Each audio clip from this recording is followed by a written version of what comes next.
വെള്ളിക്കട്ടനും വെള്ളിവരയനും തിരിച്ചറിയാം ഈ വ്യത്യാസങ്ങൾ. നമസ്കാരം സുഹൃത്തുക്കളെ. ഈ ചൂടുകാലത്ത് നമ്മുടെ പരിസരങ്ങളിൽ പാമ്പുകളെ കാണുന്നത് ഇന്ന് വലിയ വാർത്തയാകാറുണ്ട്. തൃശ്ശൂരിൽ 2 കുട്ടികളെ വെള്ളിക്കട്ടൻ കടിച്ചതും ഒരു കുട്ടി മരണപ്പെട്ടതും വലിയ ആശങ്ക ജനിപ്പിച്ചിരുന്നു. തൊട്ടടുത്ത് തന്നെ വീട്ടിൽ വെച്ച് കൊല്ലത്ത് 8 വയസ്സുകാരനെ ഇതേ വെള്ളിക്കട്ടന്റെ കടിയേറ്റതും മരണപ്പെട്ടതും ഏറെ ചർച്ചയ്ക്ക് വഴിവെച്ചു. ഇതേ സമയം മറ്റ് സ്ഥലങ്ങളിലും വെള്ളിക്കട്ടന്റേതെന്ന് കരുതുന്ന വീടിനുള്ളിൽ കയറിയ വെള്ളിവരയനെ കണ്ട് കൂടുതൽ പരിഭ്രാന്തി സൃഷ്ടിക്കുന്നത് വലിയ വാർത്ത ആയിക്കൊണ്ടിരിക്കുകയാണ്. എന്നാൽ നാം കാണുന്ന എല്ലാ പാമ്പുകളും വിഷമുള്ളതാണോ? പ്രത്യേകിച്ച് വെള്ളിക്കട്ടൻ എന്ന് കരുതി പലപ്പോഴും ആളുകൾ കൊല്ലുന്നത് വിഷമില്ലാത്ത വെള്ളിവരയനെയാണ്. ഇവ തമ്മിലുള്ള പ്രധാന വ്യത്യാസങ്ങൾ എന്തൊക്കെയാണെന്ന് നമുക്ക് നോക്കാം. കാഴ്ചയിലെ സമാനതയും തെറ്റിദ്ധാരണയും. വെള്ളിക്കട്ടൻ അതിശക്തമായ ന്യൂറോടോക്സിൻ വിഷമുള്ള പാമ്പ്. രാത്രികാലങ്ങളിൽ മാത്രം സജീവമാകുന്ന ഇവ വളരെ അപകടകാരിയാണ്.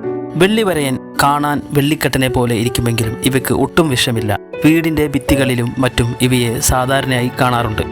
എളുപ്പത്തിൽ തിരിച്ചറിയാനുള്ള വഴികൾ. വെള്ളിക്കട്ടൻ്റെ ശരീരത്തിലെ വെള്ളിവരകൾ വാലിനോട് അടുക്കുമ്പോഴാണ് കൂടുതൽ വ്യക്തമാകുന്നത്. തലയുടെ ഭാഗത്ത് വരകൾ കുറവായിരിക്കും. എന്നാൽ വെള്ളിവരയൻ്റെ ശരീരത്തിൽ തല മുതൽ വാല് വരെ വ്യക്തമായ വരകൾ കാണാം. ശരീരത്തിൻ്റെ തിളക്കം. വെള്ളിക്കട്ടന് നല്ല തിളക്കമുള്ള കറുപ്പ് നിറമായിരിക്കും. വെള്ളിവരയന് അല്പം മങ്ങിയ കറുപ്പോ തവിട്ടോ നിറമാണ് ഉണ്ടാവുക. തലയുടെ ആകൃതി. വെള്ളിവരയൻ്റെ തല പരന്നതും കഴുത്തിനേക്കാൾ അല്പം വീതിയുള്ളതുമാണ്. എന്നാൽ വെള്ളിക്കട്ടൻ്റെ തല കഴുത്തുമായി ചേർന്ന് അധികം വേർതിരിച്ചറിയാൻ പറ്റാത്ത വിധത്തിലായിരിക്കും. പ്രധാനമായും ശ്രദ്ധിക്കേണ്ടവ: രാത്രിയിൽ നിലത്ത് ഉറങ്ങുന്നത് ഒഴിവാക്കുക. വെള്ളിക്കട്ടൻ പലപ്പോഴും ചൂട് തേടി മനുഷ്യരുടെ അരികിൽ, പ്രത്യേകിച്ച് വീടിന് ചേർന്നോ അകത്തോ എത്താറുണ്ട്.